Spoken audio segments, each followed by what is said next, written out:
इसके पहले चैप्टर 9 संविधान एक जीवंत दस्तावेज के प्रथम भाग अर्थात आधे से अधिक हिस्से पर विद्यार्थियों से चर्चा की जा चुकी है। अब उसका जो शेष भाग है उस पर हम आपसे चर्चा करते हैं। व्याख्याएं और विभिन्न दृष्टिकोण। संविधान एक जीवंत दस्तावेज, उसके संदर्भ में आप देखें, संविधान की व्याख्या को लेकर न्यायपालिका और सरकार के बीच अक्सर मतभेद पैदा होते रहे। संविधान के अनेक संशोधन इन्हीं मतभेदों की उपज के रूप में देखे जा सकते हैं। इस तरह के टकराव पैदा होने पर संसद को संशोधन का सहारा लेकर संविधान की किसी एक व्याख्या को प्रामाणिक सिद्ध करना पड़ता है। प्रजातंत्र में विभिन्न संस्थाएं संविधान और अपनी शक्तियों को अपने अपने तरीके से व्याख्या करती हैं। यह लोकतांत्रिक व्यवस्था का एक अहम लक्षण है। कई बार संसद इन न्यायिक व्यवस्थाओं से सहमत नहीं होती। उसे न्यायपालिका के नियमों को नियंत्रित करने के लिए संविधान में संशोधन करना पड़ता है। 1970 से 1975 के दौरान ऐसी अनेक परिस्थितियां पैदा हुईं। न्यायपालिका तथा अधिकारों से संबंधित अध्यायों में आप संसद तथा न्यायपालिका के बीच उठने वाले विवादों के बारे में पहले ही पढ़ चुके हैं, बताया जा चुका है आपको। हम 3 दृष्टांतों का उल्लेख कर सकते हैं। मौलिक अधिकारों और नीति निर्देशक सिद्धांतों को लेकर संसद और न्यायपालिका के बीच अक्सर मतभेद पैदा होते रहे। इसी प्रकार निजी संपत्ति के अधिकार के दायरे तथा संविधान में संशोधन के अधिकार की सीमा को लेकर भी दोनों के बीच विवाद उठते रहे। 1970 से 1975 के काल में संसद ने न्यायपालिका की प्रतिकूल व्यवस्था को निरस्त करते हुए बार बार संशोधन किए। आगे देखें आप। यहाँ यह याद रखना जरूरी है कि इस दौर 1970-1975 में भारतीय राजनीति में अनेक महत्वपूर्ण घटनाएं घटी। इसलिए हमारा संवैधानिक इतिहास पूरे तौर पर इस काल की राजनीति के संदर्भ में ही समझा जा सकता है। अगले वर्ष स्वतंत्र भारत के राजनीतिक इतिहास का अध्ययन करते समय आपको इसके बारे में अर्थात कक्षा 12 में विशेष जानकारी प्राप्त होगी, जो हमारे कक्षा 12 के वीडियो में आपको पर्याप्त मिलेगी। राजनीतिक आम सहमति के माध्यम से संशोधन। तीसरे, बहुत से संशोधन ऐसे हैं जिन्हें राजनीतिक दलों की आपसी सहमति का परिणाम माना जा सकता है। एक अर्थ में कहा जा सकता है, यहाँ पे जो तत्परक बातें आपके सामने रखी जा रहे हैं उसके लिए हम एनसीईआरटी का आभार व्यक्त करते हैं। वो समस्त आंकड़े, वो समस्त विवरण, वो समस्त चीज़ें हम एनसीईआरटी से लिए हैं, इसके लिए हम उनके आभारी हैं, हम उनका आभार व्यक्त करते हैं। एक अर्थ में कहा जा सकता है कि संशोधन तत्कालीन राजनीतिक दर्शन और समाज की आकांक्षाओं को समाहित करने के लिए किए गए। वास्तव में 1984 के बाद किए गए अनेक संशोधन इसी श्रेणी में रखे जा सकते हैं। यहाँ एक बार पुनः पिछले प्रश्न को याद करें, गठबंधन सरकारों के बावजूद इतने संशोधन क्यों किए गए? इस प्रश्न का उत्तर यह है कि इनमें से कई संशोधनों के पीछे व्यापक आम सहमति काम कर रही थी। राजनीतिक उथल-पुथल के इस दौर में हम अनेक संशोधनों को आकार लेते देखते हैं। संशोधनों के इस दीर्घ क्रम की शुरुआत दल बदल विरोधी कानून 52वां संशोधन से हुई थी। दल बदल विरोधी कानून 52वां तथा 51वां 52 एंड 91 संशोधन के अलावा इस काल में मताधिकार की आयु को 21 वर्ष से 18 वर्ष करने के लिए संविधान में 61वां संशोधन हुआ। 73वां और 74वां संशोधन किए गए। इस काल में नौकरियों में आरक्षण सीमा बढ़ाने, प्रवेश संबंधी नियमों को स्पष्ट करने के लिए भी संशोधन किए गए। 1992-93 के बाद इन कदमों को लेकर देश में एक आम समझ का माहौल पैदा हुआ। इन मुद्दों से संबंधित संशोधन पारित करने में कोई खास दिक्कत नहीं आई। विवादास्पद संशोधन। हमारी अब तक की चर्चा में यह बहाना पैदा नहीं होनी चाहिए कि संविधान में संशोधन करने के प्रश्न पर आज तक कोई विवाद ही पैदा नहीं हुआ। सच्चाई यह है कि 70 से 80 के दशक में इन संशोधनों को लेकर विधि और राजनीति के दायरों में भारी बहस छिड़ी थी। 1971-1976 के काल में विपक्षी दल इन संशोधनों को सद्य की दृष्टि से देखते थे। उनका मानना था कि इन संशोधनों के माध्यम से सत्तारूढ़ दल संविधान के मूल स्वरूप को बिगाड़ना चाहता है। इस संबंध में 38वां और 39वां और 42वां संशोधन विशेष रूप से विवादास्पद रहे हैं। जून 1975 में देश में आपातकाल की घोषणा की गई। ये 3 संशोधन इसी पृष्ठभूमि से निकले थे। इन संशोधनों का लक्ष्य संविधान के कई महत्वपूर्ण हिस्सों में बुनियादी परिवर्तन करना था। पिछले 3 दशकों में संविधान की बुनियादी संरचना को लेकर देश की सभी संस्थाओं में सहमति पैदा हुई। वास्तव में संविधान का 42वां संशोधन एक बड़ा संशोधन है। इसने संविधान को गहरे स्तर पर प्रभावित किया। एक प्रकार से यह सर्वोच्च न्यायालय द्वारा केशवानंद मामले में दिए गए निर्णय को भी चुनौती थी। यहाँ तक कि इसके तहत लोकसभा की अवधि को भी 5 वर्ष से बढ़ाकर 6 वर्ष कर दिया गया। 6 वर्ष कर दिया गया था, जानते रहे आप। फिर परिवर्तन हुआ। उसमें आपके मूल कर्तव्यों के बारे में अवश्य पढ़ा होगा। उन्हें संविधान में इसी संशोधन द्वारा जोड़ा गया। मूल कर्तव्य आर्टिकल नंबर 51 क 51 क में जोड़ा गया, अर्थात अनुच्छेद 51 था, उसमें क लगा करके मौलिक कर्तव्य जोड़े गए। और संवैधानिक संशोधन कौन सा था? 42वां। इसको जानेंगे आप। इसी संविधान में इसी संशोधन द्वारा जोड़ा गया था मौलिक। संविधान का 42वां संशोधन न्यायपालिका की समीक्षा शक्तियों पर प्रतिबंध लगाता है। यह कहा जाता है कि इस संशोधन के द्वारा संविधान के एक बड़े मौलिक हिस्से को नए सिरे से लिखा गया। क्या आप जानते हैं कि संशोधन के द्वारा संविधान की प्रस्तावना 7वीं अनुसूची तथा 53 अनुच्छेदों में परिवर्तन किए गए। जब यह संशोधन संसद में पास किया गया तो विरोधी दलों के बहुत से सांसद जेल में थे। इसी पृष्ठभूमि में 1977 के चुनाव हुए और सत्ताधारी दल कांग्रेस की हार हुई।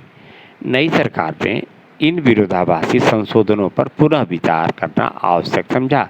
38वें, 39वें तथा 42वें संशोधन के माध्यम से जो परिवर्तन किए गए थे उनमें से अधिकांश को 43वें, 44वें संशोधन द्वारा निरस्त कर दिया गया। आप ये जाने, वेरी इंपॉर्टेंट। 38, 39, 42 और उसमें किए गए अधिकांश संशोधनों को 43, 44 में निरस्त कर दिया गया। इन संशोधनों के माध्यम से संवैधानिक संतुलन को पुनः लागू किया गया।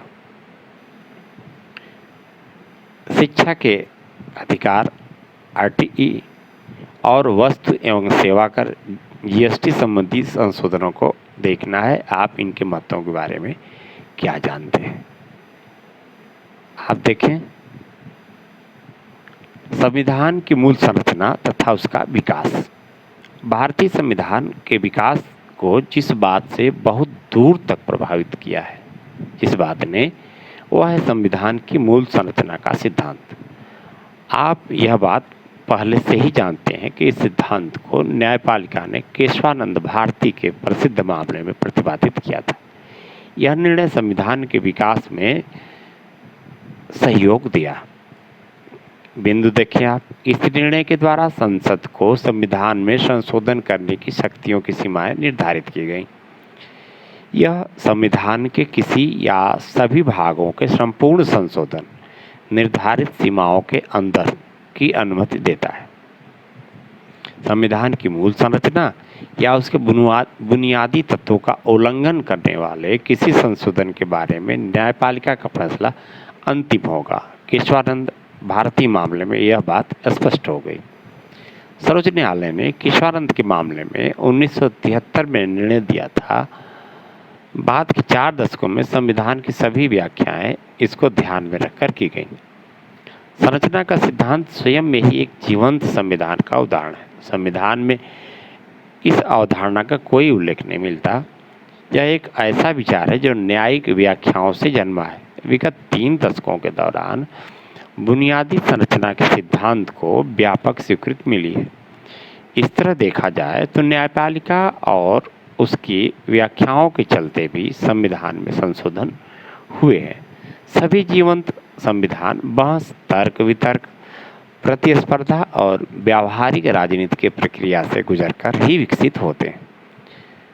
1973 के बाद न्यायालयों ने कई मामलों में बुनियादी संरचना के तत्वों को निर्धारित करने का प्रयास किया है। एक अर्थ में बुनियादी संरचना के सिद्धांत से संविधान की कठोर और लचीलेपन का संतुलन और मजबूती हुआ। संविधान के कुछ हिस्सों को संशोधन के दायरे से बाहर रखने और उसके कुछ हिस्सों को संशोधन प्रक्रिया के अंतर्गत लाने से कठोरता और लचीलेपन का संतुलन निश्चय ही पुष्ट हुआ है। संविधान की समीक्षा।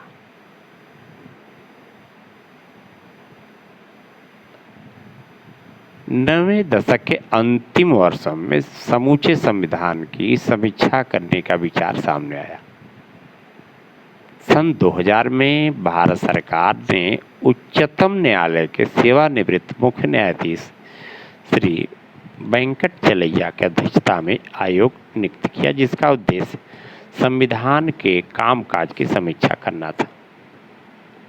विपक्षी दल तथा अन्य संगठनों ने इस आयोग का बहिष्कार किया। आयोग को लेकर उठा राजनीतिक विवाद अपनी जगह है, लेकिन गौर करने की बात यह है कि आयोग ने बुनियादी संरचना में विश्वास जताया और ऐसे किसी कदम की सिफारिश नहीं की जिससे संविधान की बुनियादी संरचना को चोट पहुंचती हो। हमारे संविधान में बुनियादी संरचना के सिद्धांत को कितना महत्व दिया गया। कई ऐसे और उदाहरण मौजूद हैं जिनसे स्पष्ट होता है कि संविधान की समझ को बदलने में न्यायिक व्याख्याओं की अहम भूमिका रही है। नौकरियों और शैक्षिक संस्थाओं में आरक्षण सीमा तय करने के संबंध में उच्चतम न्यायालय ने यह फैसला दिया है कि आरक्षित सीटों की संख्या सीटों की कुल संख्या के आधे से अधिक नहीं होनी चाहिए। इस निर्णय को अब एक सिद्धांत के रूप में स्वीकार कर लिया गया है। इसी प्रकार अन्य पिछड़े वर्गों को आरक्षण नीति के अंतर्गत स्थान देते हुए उच्चतम न्यायालय ने क्रीमी लेयर का विचार सामने रखा। यह फैसला दिया कि श्रेणी से संबंधित व्यक्तियों को आरक्षण के लाभ नहीं मिलने चाहिए। न्यायपालिका ने शिक्षा, जीवन, स्वतंत्रता और अल्पसंख्यक समूहों की संस्थाओं की स्थापना, उनके प्रबंधन के अधिकारों के उपबंधों में अनौपचारिक रूप से कई संशोधन किए। इन उदाहरणों से स्पष्ट होता है कि न्यायालय के आदेशों की भी संविधान के विकास में महत्वपूर्ण भूमिका होती है। अभी तक क्या बात समझ में आई विद्यार्थियों के लिए? क्या सही है, क्या गलत है? बुनियादी ढांचे को लेकर दिए गए फैसले के बाद संसद को संविधान में संशोधन करने का अधिकार नहीं रह गया है। ये बात विद्यार्थियों को समझ में आना चाहिए कि इसमें सही क्या है और गलत क्या है। सर्वोच्च न्यायालय ने हमारे संविधान के बुनियादी तत्वों की एक सूची तैयार की है। इस सूची को बदला नहीं जा सकता। न्यायालय को इस बात का फैसला करने का अधिकार है कि किसी संशोधन से बुनियादी संरचना का उल्लंघन होता है या नहीं। केशवानंद भारती मामले के बाद यह तय हो चुका है कि संसद संविधान में किस सीमा तक संशोधन कर सकती है। जीवंत संविधान एक जीवंत दस्तावेज, इस पर हम चर्चा कर लेते हैं। चैप्टर ही इसी से संदर्भित है। हमने संविधान को एक जीवंत दस्तावेज माना है। इसका अर्थ है लगभग एक जीवित प्राणी की तरह यह दस्तावेज समय समय पर पैदा होने वाली परिस्थितियों के अनुरूप कार्य करता है। जीवंत प्राणी की तरह ही यह अनुभव से सीखता है। वास्तव में यह उस पहेली का उत्तर है जिसका जिक्र हमने शुरुआत में संविधान के टिकाऊपन के बारे में किया था। समाज में इतने सारे परिवर्तन होने के बाद भी हमारा संविधान अपनी गतिशीलता, व्याख्याओं के खुलेपन और बदलती परिस्थितियों के अनुसार परिवर्तनशीलता की विशेषताओं के कारण प्रभावशाली रूप से कार्य कर रहा है। यही लोकतांत्रिक संविधान का असली मानदंड है। लोकतंत्र में व्यावहारिकताएं और विचार समय समय पर विकसित होते रहते हैं। समाज में इसके अनुसार प्रयोग चलते रहते हैं। कोई भी संविधान जो प्रजातंत्र को समर्थ बनाता हो, नए प्रयोगों के विकास का रास्ता खोलता हो, वह केवल टिकाऊ ही नहीं होता बल्कि अपने नागरिकों के बीच सम्मान का पात्र भी होता है। महत्वपूर्ण सवाल यह है कि क्या संविधान खुद का और लोकतंत्र का संरक्षण करने में सक्षम है। पिछले 6 दशकों के दौरान देश की राजनीति और संवैधानिक विकास के मामलों में बहुत ही महत्वपूर्ण परिस्थितियां पैदा हुई। इस अध्याय में हम उनमें से कुछ परिस्थितियों का उल्लेख कर चुके हैं। 1950 के संवैधानिक तथा वैधानिक मुद्दों के बारे में बार बार सामने आने वाला सबसे गंभीर प्रश्न संसद की सर्वोच्चता का है। संसदीय लोकतंत्र में संसद देश की जनता का प्रतिनिधित्व करती है, इसलिए ऐसा माना जाता है कि कार्यपालिका तथा न्यायपालिका पर इसको वरीयता प्राप्त है। इसी प्रकार संविधान में सरकार के अन्य घटकों को भी शक्तियां प्रदान की गई है, इसलिए यह अपेक्षा की जाती है कि संसद की सर्वोच्चता इस ढांचे के अंतर्गत ही हो। प्रजातंत्र का अर्थ केवल वोट और जनप्रतिनिधियों तक ही सीमित नहीं है। प्रजातंत्र का अर्थ विकासशील संस्थाओं से है और इनके माध्यम से ही वह कार्य करता है। सभी राजनीतिक संस्थाओं को लोगों के प्रति उत्तरदायी होना चाहिए और दोनों को एक दूसरे के साथ मिलकर चलना चाहिए। न्यायपालिका का योगदान। न्यायपालिका और संसद के विवाद के दौरान संसद का मानना था कि उसके पास गरीब, पिछड़े और असहाय लोगों के हितों की रक्षा के लिए कानून बनाने, संशोधन करने की शक्ति मौजूद है। न्यायपालिका ने इस बात पर जोर दिया कि ये सब कार्यकलाप संवैधानिक ढांचे के अंतर्गत किए जाने चाहिए। जनहित के उपाय विधिक सीमाओं के बाहर नहीं होने चाहिए, क्योंकि एक बार कानून की सीमाओं से बाहर जाने की छूट मिलने पर सत्ताधारी उसका दुरुपयोग भी कर सकते हैं। प्रजातंत्र में जितना महत्व जन कल्याण को दिया जाता है, उतना ही ध्यान इस बात पर देना पड़ता है कि सत्ता का दुरुपयोग न होने पाए। भारतीय संविधान की सफलता इन तनावों को सुलझाने में ही निहित है। न्यायपालिका से केशवानंद के मामले में संविधान की भाषा पर नहीं बल्कि उसकी आत्मा के आधार पर निर्णय दिया। केशवानंद का मामला था क्या, पहले बताया जा चुका है। संपत्ति के अधिकार के संदर्भ में जो मौलिक अधिकार में था, अब कानूनी अधिकार, उस पर सर्वोच्च न्यायालय ने अपना फैसला दिया था। उसकी आत्मा के आधार पर निर्णय दिया। संविधान पढ़ने पर आपको संविधान के मूल ढांचे के बारे में कहीं उल्लेख नहीं मिलेगा। संविधान में ऐसा कहीं भी नहीं कहा गया है कि उसका फला भाग मूल संरचना का हिस्सा है। इस प्रकार मूल संरचना न्यायपालिका द्वारा स्वयं विकसित की गई अवधारणा है। न्यायपालिका ने इस अवधारणा को कैसे विकसित किया? पिछले 4 दशकों के दौरान अन्य संस्थाओं ने इसे किस प्रकार अपनाया है? यही आकार हमें शब्द और भावना के बीच का अंतर पता चलता है। न्यायालय की यह मानना है कि किसी दस्तावेज को पढ़ते समय हमें उसके निहितार्थ पर ध्यान देना चाहिए। कानून की भाषा की अपेक्षा उस कानून या दस्तावेज के पीछे काम करने वाली सामाजिक परिस्थितियां और अपेक्षाएं अधिक महत्वपूर्ण होती हैं। इसलिए न्यायालय ने संविधान की मूल संरचना पर विशेष ध्यान दिया, क्योंकि इसके बिना संविधान की कल्पना ही नहीं की जा सकती। राजनीतिज्ञों की परिपक्वता। उपयुक्त अनुच्छेद में अभी जो चर्चा हो रही थी, न्यायपालिका के बारे में की गई एक और तथ्य उजागर होता है। 1967 से 1973 के दौरान पैदा हुए कटु विरोधाभासों के दौरान में संसद और कार्यपालिका ने एक संतुलित तथा दीर्घकालीन समाधान की आवश्यकता को महसूस किया। केशवानंद के मामले में सर्वोच्च न्यायालय के निर्णय के बाद न्यायालय द्वारा इस पर पुनर्विचार कराने के प्रयास किए गए। जब ये सारे प्रयास विफल रहे तो 42वां संशोधन किया गया, संसद की सर्वोच्चता स्थापित की गई, लेकिन मिनर्वा मिल प्रकरण 1980 में न्यायालय ने अपने पहले दिए गए निर्णय को पुनः दोहराया। इसलिए केशवानंद मामले में निर्णय दिए जाने के 4 दशक के बाद भी संविधान की व्याख्या में इस निर्णय ने सर्वाधिक महत्वपूर्ण भूमिका अदा की।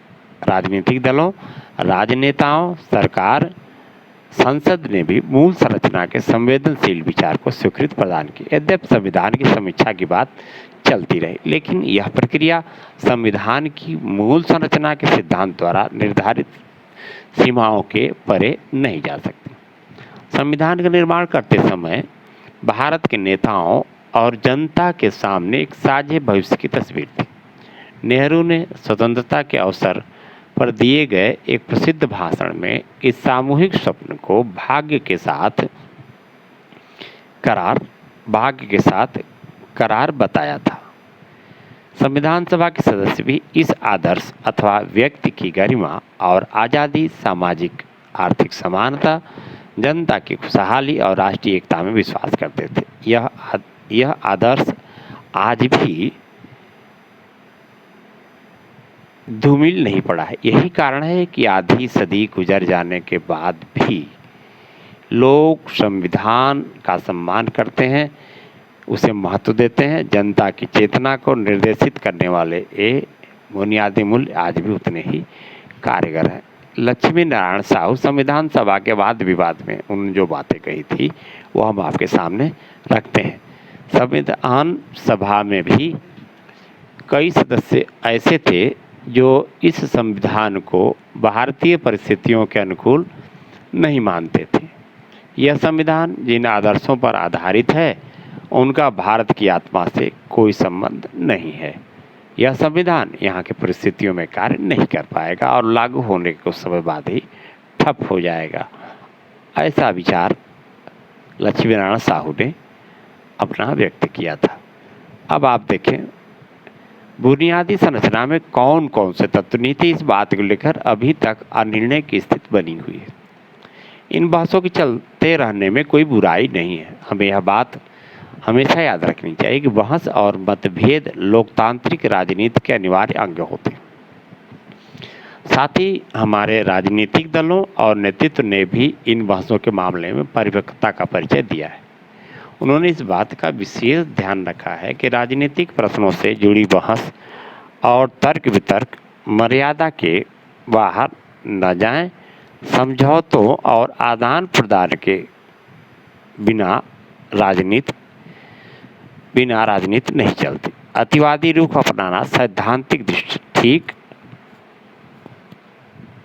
हो सकता है, वैचारिक स्तर पर ऐसा करना काफ़ी आकर्षक भी दिखता है, लेकिन राजनीति में सभी पक्षों को अपने अतिवादी विचारों और नज़रिए को छोड़कर एक न्यूनतम साझी समझ विकसित करनी पड़ती है। इसके बिना लोकतांत्रिक राजनीति आगे नहीं बढ़ सकती। हमारे यहाँ की जनता और राजनीतिज्ञों ने इन बातों को भली भांति से समझा है। इसी मर्यादित व्यवहार के कारण हमारा लोकतांत्रिक संविधान सफल रहा है। सरकार के विभिन्न अंगों के बीच सर्वोच्च होने की प्रतिद्वंदिता हमेशा बनी रहती है। जन कल्याण के अभिप्राय को लेकर उनके बीच द्वंद्व बना रहता है, लेकिन अंततः निर्णय जनता के हाथों में ही रहता है। वस्तुतः लोकतंत्र का उद्देश्य और लोकतांत्रिक राजनीति का अंतिम लक्ष्य जनता की आज़ादी और खुशहाली है।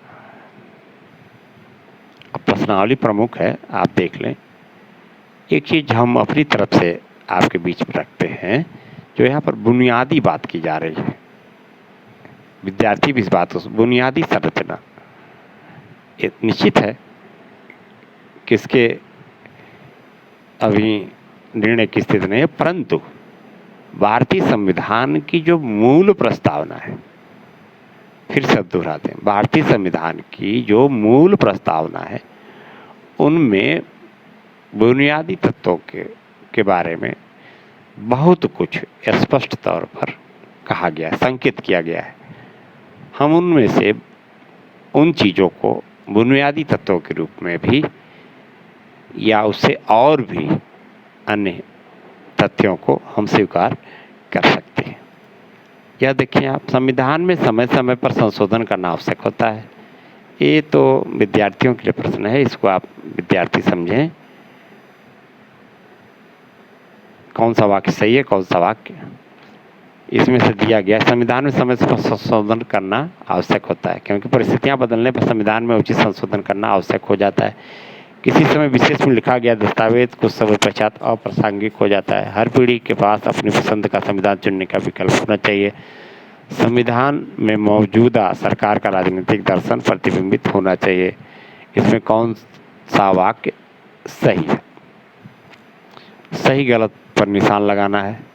देख सकते हैं आप, ये जो आपके सामने प्रश्नावली लिखी गई है कि राष्ट्रपति किसी संशोधन विधेयक को संसद के पास पुनर्विचार के लिए नहीं भेज सकता।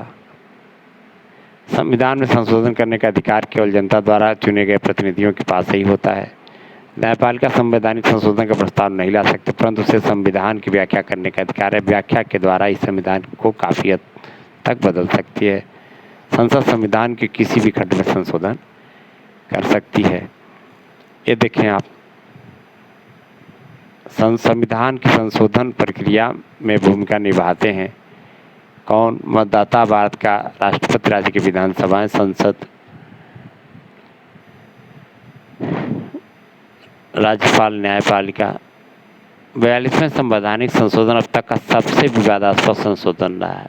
इस विवाद के कारण भी आप इसमें देख सकते हैं। अब देखें आप, विधायिका और न्यायपालिका टकराव की सही व्याख्या नहीं करता। ये जो आपके दिए गए क, ख, ग, घ और अंग, इसको आप पढ़ेंगे, समझेंगे। बुनियादी ढांचे के सिद्धांत के बारे में सही वाक्य चिन्हित करें, गलत वाक्य को सही करें। ये जो चीज़ें दी गई इसमें क, ख, ग, घ, इसको आप समझेंगे और देखेंगे। और केशवानंद भारती पर स्पेशली इस केस को आप पढ़ेंगे, खोज करके पढ़ेंगे आखिर केशवानंद भारती मामला था क्या।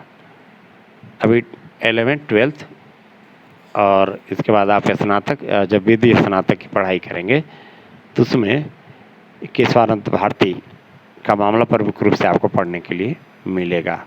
और देखें आप, जो संशोधन हुए हैं 2002 और 2003 के बीच, उसके बारे में आप निष्कर्ष निकालेंगे, इन्हें पढ़ेंगे, क, ख, ग, घ, अंग को। इन सब पॉइंटों को विद्यार्थी देखते समय ब्रेक करके पूरा समझ सकते हैं। और संविधान में संशोधन करने की विशेष बहुमत की आवश्यकता क्यों पड़ती है, व्याख्या करें। संविधान संशोधन में अनेक संशोधन न्यायपालिका और संसद के अलग अलग व्याख्याओं का परिणाम रहे हैं। संशोधन की शक्ति जनता के निर्वाचित प्रतिनिधियों के पास होती है, तो न्यायपालिका के संशोधन के प्रस्ताव निर्णय करने का अधिकार नहीं दिया जाना चाहिए। क्या आप इस बात से सहमत हैं? 100 शब्दों में इसकी व्याख्या करेंगे। और इसी के साथ चैप्टर नंबर 9 संविधान एक जीवंत दस्तावेज पूर्ण होता है।